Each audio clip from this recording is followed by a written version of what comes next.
Salam jumpa sahabat Oase Rohani Katolik yang terkasih dimanapun Anda berada. Pagi hari sarapan roti rasanya enak, bikin nambah. Sahabat Oase Rohani Katolik yang terkasih, semoga Anda sehat dan bahagia. Saya Katrina Utami akan bersama Anda dalam Oase Rohani Katolik edisi hari ini, hari biasa Pekan Biasa ke-31. Bersama saya telah hadir narasumber ORK, Romo Damian Doraman OFM Cup. Beliau akrab dipanggil atau dikenal dengan nama Romo Damian. Mari kita bersama menyapa Romo Damian. Salam jumpa Romo, apa kabar Romo hari ini? Selamat jumpa, kabar baik sekali. Ya baik, terima kasih Romo telah menyempatkan hadir di acara Oase Rohani Katolik. Baiklah sahabat Oase Rohani Katolik yang terkasih, kita akan awali acara hari ini dengan doa pembukaan. Silakan Romo Damian. Mari kita mengangkat tanda kemenangan kita dalam nama Bapa dan Putera dan Roh Kudus. Amin. Amin. Allah Bapa yang Maha Baik, pada hari ini Engkau mengizinkan kami mengenangkan Santo Martinus de Porres, seorang biarawan yang unggul dalam iman, harapan, dan kasih. Kami mohon agar bersama orang kudus ini Engkau membuka hati kami untuk mendengarkan firman-Mu, serta berbagi cerita dan cita untuk menghayati sabda-Mu. Dengan pengantaran Yesus Kristus Putra-Mu Tuhan kami, yang hidup dan berkuasa bersama Dikau dalam persekutuan Roh Kudus, Allah sepanjang segala masa. Amin. Dalam Bapa dan Putra dan Roh Kudus. Amin. Amin. Sahabat Oase Rohani Katolik yang terkasih, bacaan pertama hari ini dari surat Rasul Paulus kepada jemaat di Filipi, bab 3, ayat 3 sampai dengan ayat 8a. Saudara-saudara, kitalah orang-orang bersunat, yaitu kita yang beribadah oleh Roh Allah, yang bermegah dalam Kristus Yesus, dan tidak menaruh kepercayaan pada hal-hal lahiriah. Meskipun demikian, sebenarnya aku mempunyai alasan untuk menaruh kepercayaan pada hal-hal lahiriah. Kalau orang lain menyangka dapat mengandalkan hal-hal lahiriah, aku lebih lagi. Aku disunat pada hari ke-8. Aku seorang Israel dari suku Benyamin. Aku seorang Ibrani asli. Mengenai pendirian terhadap hukum Taurat, aku orang Farisi. Mengenai kegiatanku dalam agama Yahudi, aku penganiaya jemaat. Mengenai kebenaran dalam mentaati hukum Taurat, aku tidak bercacat. Tetapi apa yang dahulu merupakan keuntungan bagiku, sekarang kuanggap merugikan karena Kristus. Malah segala sesuatu kuanggap rugi, karena aku telah berkenalan dengan Kristus Yesus Tuhanku. Sebab hal itu lebih mulia dari segala-galanya. Demikianlah sabda Tuhan. Syukur kepada Allah. Marilah kita tanggapi dengan mazmur tanggapan refren. Biarlah bersuka hati orang-orang yang mencari Tuhan. Biarlah bersuka hati orang-orang yang mencari Tuhan. Bernyanyilah bagi Tuhan, bermazmurlah baginya. Percakapkanlah segala perbuatannya yang ajaib. Bermegahlah di dalam namanya yang kudus. Biarlah bersuka hati orang-orang yang mencari Tuhan. Biarlah bersuka hati orang-orang yang mencari Tuhan. Carilah Tuhan dan kekuatannya. Carilah selalu wajahnya. Ingatlah perbuatan-perbuatan ajaib yang dilakukannya, mujizat dan ketetapan-ketetapan yang diucapkannya. Biarlah bersuka hati orang-orang yang mencari Tuhan. Hai anak cucu Abraham, hambanya. Hai anak-anak Yakub, pilihannya. Dialah Tuhan Allah kita. Ketetapannya berlaku di seluruh bumi. Biarlah bersuka hati orang-orang yang mencari Tuhan. Bait pengantar Injil. Haleluya, haleluya, haleluya. Haleluya, haleluya, haleluya. Datanglah kepadaku semua yang letih lesu dan berbeban berat. Aku akan memberikan kelegaan kepada kalian. Haleluya, haleluya, haleluya.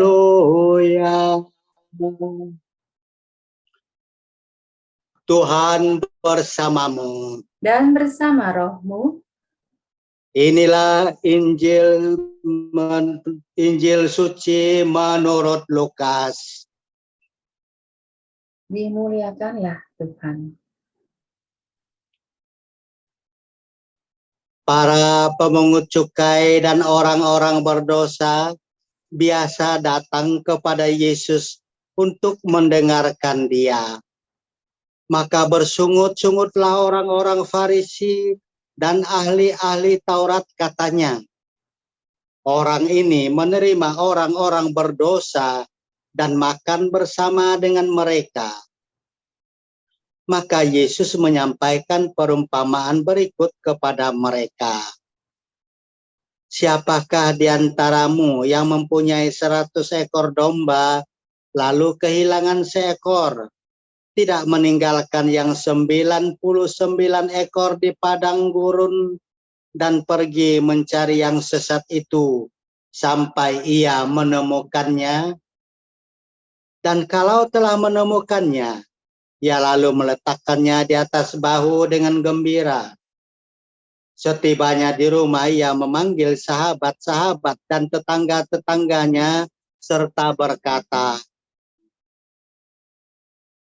bersukacitalah bersama aku, sebab dombaku yang hilang telah kutemukan. Aku berkata kepadamu, demikian juga akan ada sukacita di sorga karena satu orang berdosa yang bertobat, lebih daripada sukacita karena 99 orang benar yang tidak memerlukan pertobatan. Atau wanita manakah yang mempunyai 10 dirham, lalu kehilangan satu di antaranya, tidak menyalakan pelita dan menyapu rumah serta mencarinya dengan cermat sampai ia menemukannya? Dan kalau telah menemukannya, ia memanggil sahabat-sahabat dan tetangga-tetangganya serta berkata, bersukacitalah bersama aku, sebab dirhamku yang hilang telah kutemukan. Aku berkata kepadamu, demikian juga akan ada sukacita pada malaikat Allah karena satu orang berdosa yang bertobat. Demikianlah sabda Tuhan. Terpujilah Kristus. Terpujilah Kristus. Terpujilah Kristus. Sahabat Wasa Rohani Katolik yang terkasih, sekarang kita akan masuk dalam perbincangan rohani sesi yang pertama. Nah, Romo Damian, di sesi yang pertama ini, Romo, Ya. kita akan membahas mengenai bacaan pertama, surat Rasul Paulus kepada jemaat di Filipi, Romo. Nah, Ya, ini baik. isinya mengenai apa nih, Romo? Baik, ya kita tadi mendengar Paulus dengan bangga bercerita tentang dirinya sendiri, bahkan bukannya bangga, dia bermegah-megah. Kenapa? Pertama, karena ia lahir dalam keluarga Yahudi sejati. Lalu ia dididik sebagai seorang Yahudi yang taat azas, pelaksana hukum Taurat sejak usia dini. Apa buktinya? Buktinya Paulus sendiri menyebutkan bahwa dia disunat pada hari ke-8. Kemudian di samping ia menyebutkan keunggulan atau kelebihannya sebagai orang Yahudi, orang Farisi, yang juga mengenal kebenaran, tidak bercacat dalam menjalankan hukum Taurat. Lalu ia menyebutkan ia unggul dalam melaksanakan itu dengan menganiaya jemaat Kristen. Ia berkata, aku penganiaya jemaat. Itu pada ayat 6.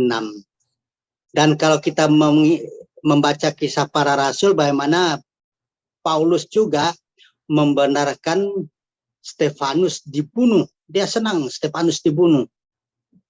Lalu kemudian dia minta surat kepada imam kepala untuk supaya makin sah. Dia memburu setiap orang Kristen, menyeret pria dan wanita, dan demikian ia menebarkan teror supaya tidak ada orang mengikuti Kristus, tetapi tunduk kepada hukum Taurat dan agama Yahudi.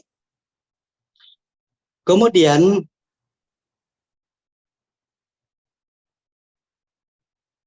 semua ini tiba-tiba buyar, tiba-tiba berubah. Dan Paulus mengatakan, apa yang dahulu merupakan keuntungan bagiku, sekarang ku anggap rugi, karena pengenalan akan Kristus Yesus Tuhanku lebih mulia daripada semuanya. Oleh karena dialah aku telah melepaskan semua itu dan menganggapnya sampah, supaya aku memperoleh Kristus. Nah, sekarang kita mau tahu bagaimana bisa tiba-tiba berbalik 180 derajat. Ia bangga sebagai orang Yahudi dan pelaksana hukum Taurat yang ketat, tiba-tiba memandang itu semua jadi sampah belaka karena ia mengenal Kristus. Dalam perjalanan Paulus ke Damsyik, dalam rangka mengejar, memburu setiap orang Kristen itu, ia ditampar oleh Kristus, jatuh ke tanah, kemudian tiba-tiba buta. Dan dalam keadaan panik itu ia mendengar suara, Saulus, Saulus, mengapa engkau menganiaya aku? Paulus yang bingung, panik, ketakutan, buta, mendadak, bertanya, siapa engkau Tuhan? Lalu suara itu berkata, akulah Yesus yang kau aniaya itu. Peristiwa ini membuat Paulus shock. Lalu ia mulai bertanya-tanya, apa arti semua yang telah dilakukannya? Kemudian dalam keadaan, ya bayangkanlah orang sehat, segar bugar, lalu tiba-tiba buta dan lemah gemulai begitu, ditolong oleh Ananias yang akhirnya menyembuhkan sehingga dia dapat melihat, dan pada waktu itu juga dia dibaptis. Peristiwa dapat melihat kembali, lalu dibaptis, kemudian dipenuhi oleh Roh Kudus, membuat Paulus terlahir sebagai manusia baru. Ia menerima Yesus dalam hidupnya. Sahabat oase rohani Katolik yang terkasih, Paulus berkata, sejak ia mengenal Kristus dan kuasa kebangkitannya, maka ia ingin selalu bersekutu dengan Kristus dalam penderitaannya, di mana aku, kata Paulus, akan menjadi serupa dengan dia dalam kematiannya, supaya aku akhirnya beroleh kebangkitan dari antara orang mati. Inilah puncak perjalanan rohani Paulus dan temuan hidup baru yang menumbuhkan sukacita luar biasa, sehingga pengalaman yang indah, yang hebat, yang luar biasa di masa lampau itu sudah dipandangnya seperti sampah. Ia menerima Kristus, hidup dalam sukacita yang sempurna. Banyak orang besar dalam gereja, orang kudus, juga menempuh jalan damsik ini. Misalnya saja Santo Fransiskus dari Assisi yang bercita-cita menjadi satria hebat, tiba-tiba kalah perang melawan kota Perugia, lalu dia ditawan, ditahan di sel kecil, tidak bisa tidur, lapar, haus. Akhirnya dia jatuh sakit. Dalam keadaan ngigau, ia mendengar suara, "Siapa yang engkau cari? Tuan atau hamba?" Fransiskus menjawab, "Tuan." "Kalau Tuan, mengapa engkau mengabdi seorang hamba?" Begitu lalu Fransiskus akhirnya pelan-pelan mencari tahu apa itu, sampai ia menemukan akhirnya Kristus.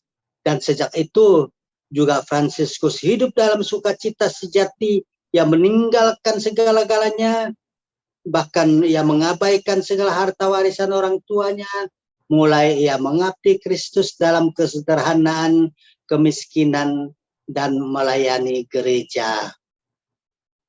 Inilah perjalanan rohani Paulus yang disebutnya tadi, ya, hidup yang terdahulu itu ibarat sampah, dan akhirnya ia hidup dalam sukacita yang sempurna karena di dalam Kristus ia menemukan kepenuhan hidup, dan di dalam Kristus apa yang pernah dia dengar saja kemudian akan menjadi kenyataan, boleh hidup dalam kebangkitan.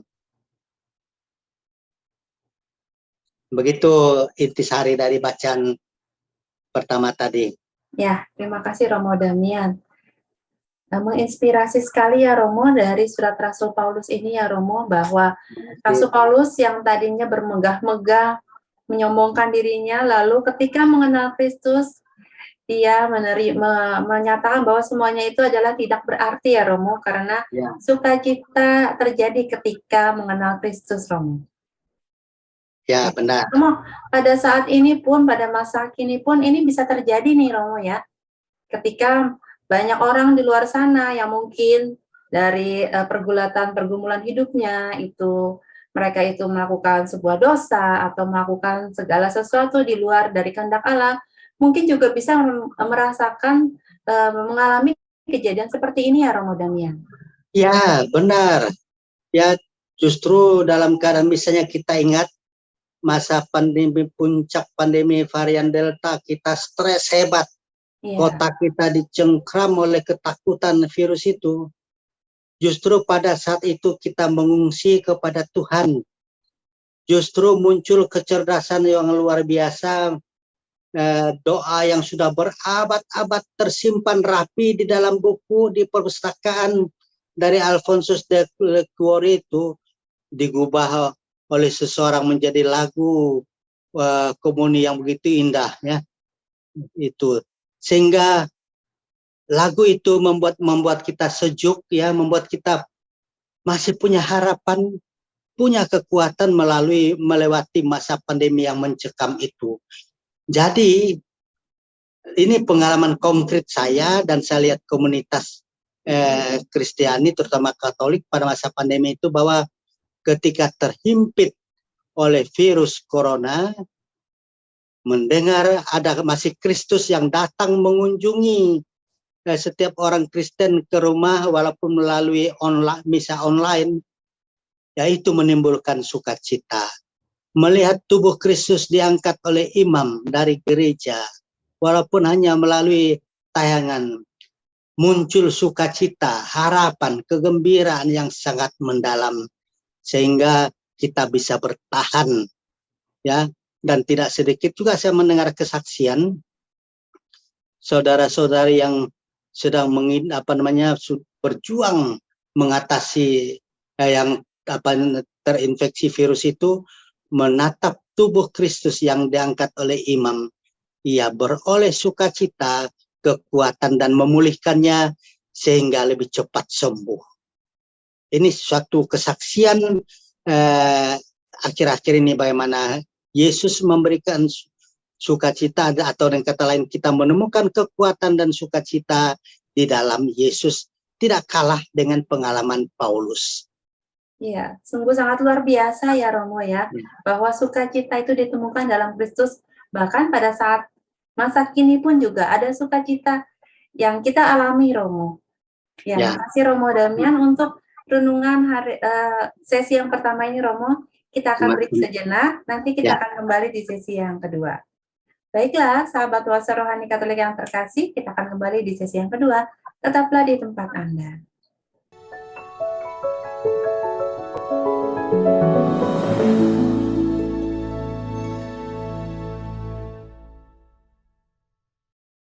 Sahabat Wasa Rohani Katolik yang terkasih, kembali bersama kami dalam sesi yang kedua Wasa Rohani Katolik.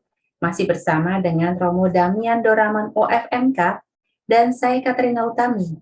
Bagi Anda yang ingin mengirimkan saran atau Anda ingin sharing iman, Anda dapat langsung menghubungi alamat email kami orkaj2021@gmail.com atau langsung ke nomor telepon kami 0881 0251 33438. Sekarang kita lanjutkan perbincangan rohani kita di sesi yang kedua ini. Ya, Romo Damian, di sesi yang kedua ini Romo, dari Injil menurut Lukas Romo. Nah ini sangat menarik Romo, karena di sini ada perumpamaan yang diberikan Yesus kepada orang-orang Farisi dan ahli-ahli Taurat nih Romo Damian. Ya, baik.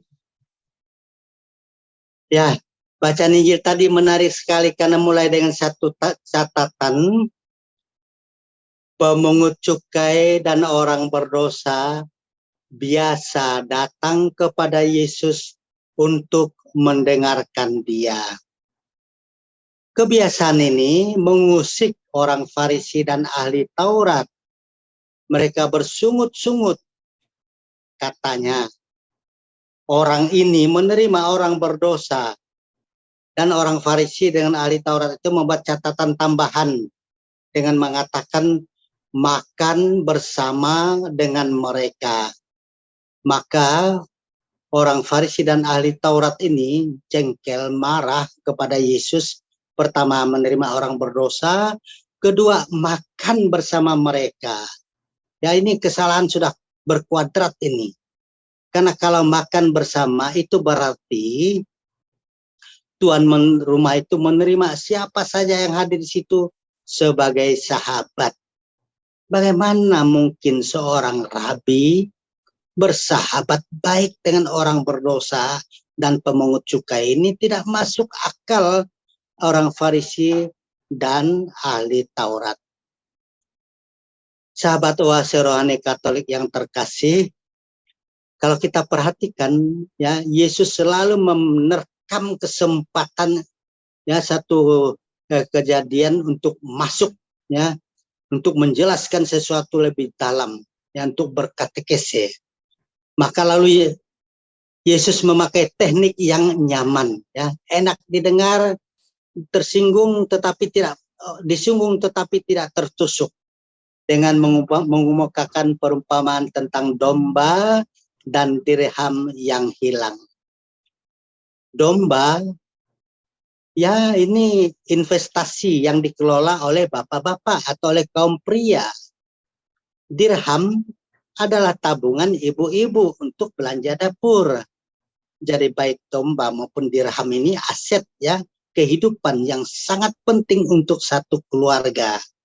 Maka kita bisa mengerti kalau hilang baik domba maupun dirham itu, ini menyangkut ya kesejahteraan, menyangkut juga ya makan minum sehari-hari, sehingga tidak bisa ditelantarkan, tidak bisa diabaikan, maka harus segera dicari sampai ditemukan kembali. Mungkin kita berpikir ini cerita kok terbalik-balik. Bagaimana untuk mencari satu ekor lalu yang 99 itu ditinggalkan? Tidakkah lebih baik mengelola yang 99 itu, ya biarlah yang satu ekor berapalah itu. Tetapi pesan dari perumpamaan itu adalah demikian. Yang 99 itu Sebenarnya Yesus katakan itulah kalian ya ahli-ahli Taurat dan orang-orang Farisi yang menganggap diri kalian benar, maka kalian tidak membutuhkan pertobatan. Sementara orang berdosa itu, itulah satu ekor yang hilang itu. Mereka membutuhkan penghiburan, membutuhkan peneguhan, dan itulah sebabnya tadi dikatakan pada awal, mereka biasa datang kepada Yesus untuk mendengarkan Dia.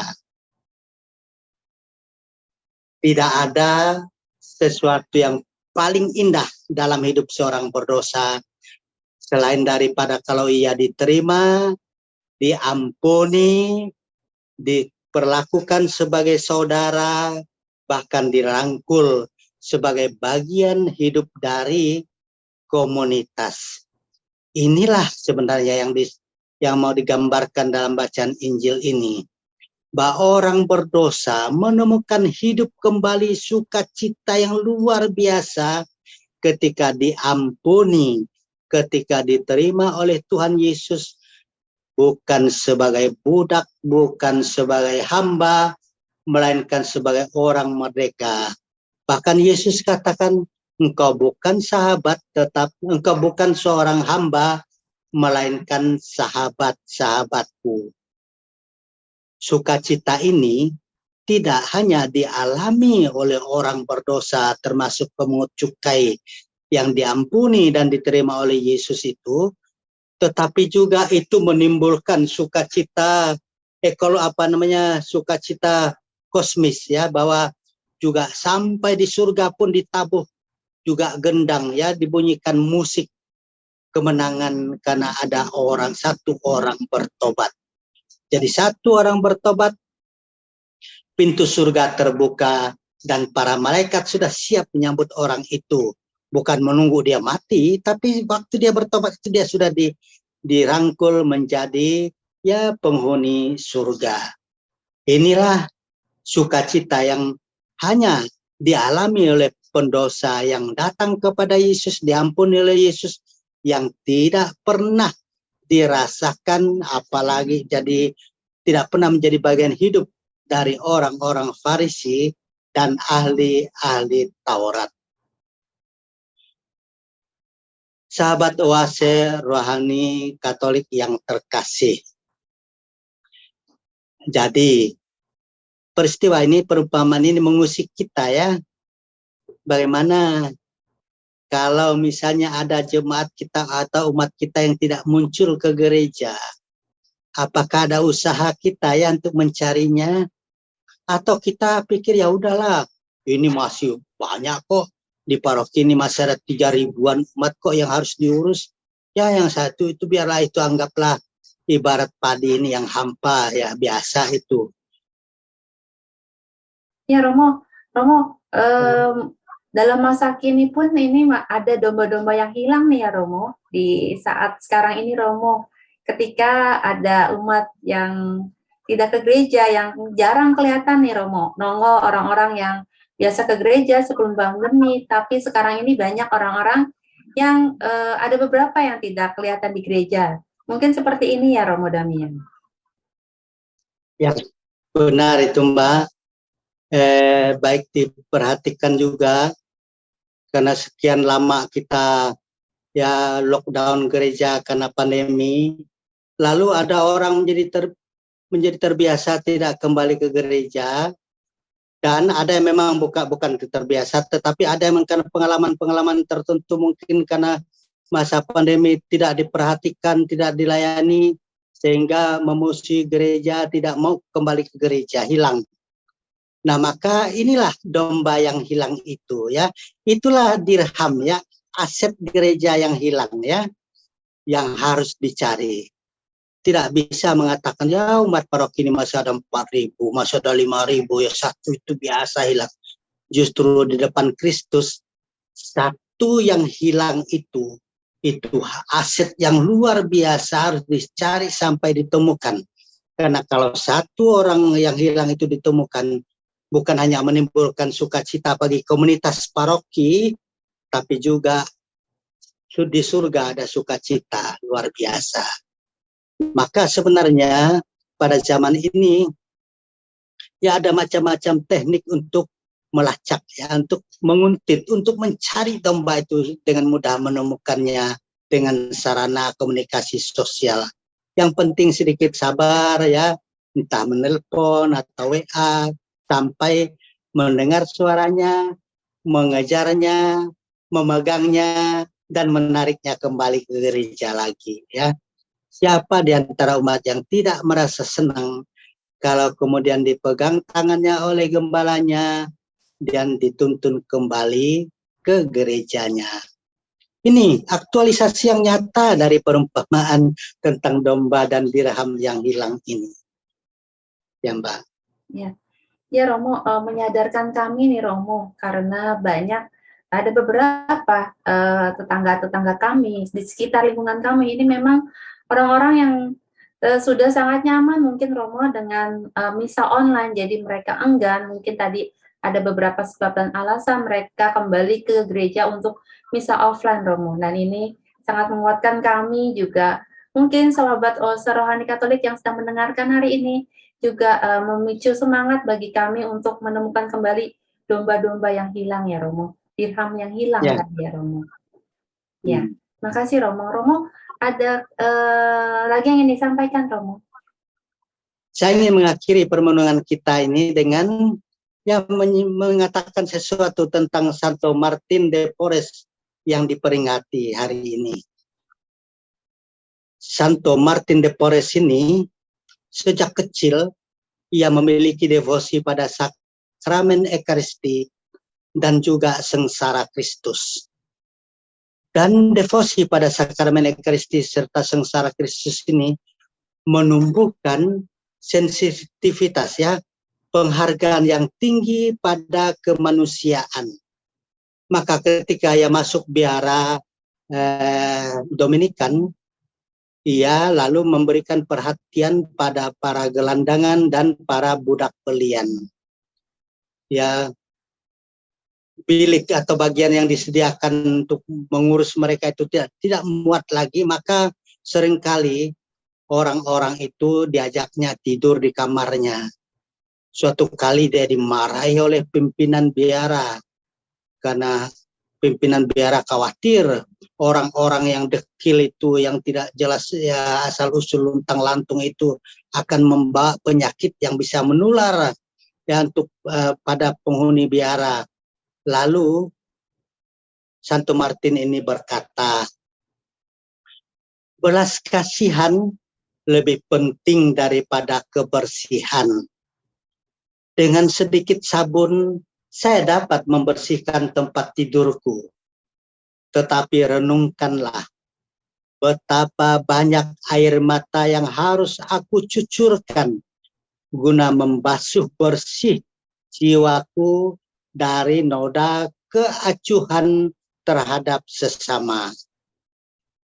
Devosi pada sakramen Ekaristi, pada Kristus yang hidup dalam sakramen itu, dan juga sengsara Kristus yang nyata di depan matanya itu, justru selalu menggugat kemanusiaan Santo Martin itu untuk selalu peka, selalu penuh cinta terhadap sesama. Sikap acuh terhadap orang menderita itu adalah sikap sebenarnya anti-Kristus. Dan itu amat melukai jiwa dari Santo Martin. Nah ini sisi lain bagaimana Santo Martin mengalami sukacita hidup di dalam Kristus.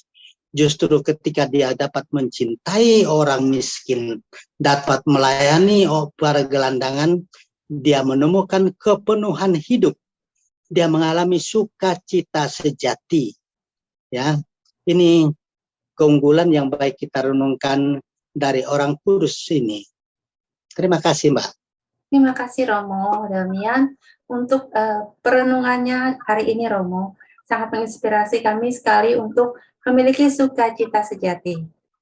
Baiklah, sahabat Oasa Rohani Katolik yang terkasih, kita akan tutup acara hari ini dengan doa penutup dan berkat kasih karunia Allah melalui Romo Damian. Silakan Romo. Marilah berdoa. Allah yang kekal dan kuasa, dengan berbagai cara Engkau mendidik kami agar cinta pada Engkau dan juga sesama kami, sebab itu salah satu jalan untuk menemukan kebahagiaan di muka bumi ini dan mengalami sukacita ilahi. Maka kami mohon ya Tuhan, bukalah mata kami untuk melihat Kristus yang hadir di dalam diri orang, terutama yang miskin, yang dianggap berdosa, yang tersingkirkan. Dan kami mohon bukalah juga hati kami untuk mereka, supaya di hati kami ada sesama manusia, terutama yang hidupnya sangat susah. Izinkan kami akhirnya mengalami sukacita sejati itu bersama para kudus-min di surga, kelak bersama Kristus Tuhan dan pengantara kami. Amin. Amin. Tuhan sertamu. Dan sertamu juga. Semoga saudara-saudari, anggota keluarga kita dan komunitas kita dilindungi dan diberkati oleh Allah yang Maha Kuasa, Bapa dan Putera dan Roh Kudus. Amin. Amin. Sahabat Oase Rohani Katolik yang terkasih, demikianlah acara kita pada hari ini. Semoga apa yang telah disampaikan oleh Romo Damian dapat menambah semangat iman bagi kita untuk memiliki sukacita sejati. Akhir kata, kami berdua, Romo Damian Doraman OFM Cup dan saya Katrina Utami, pamit undur diri. Sampai jumpa pada edisi Oase Rohani Katolik berikutnya.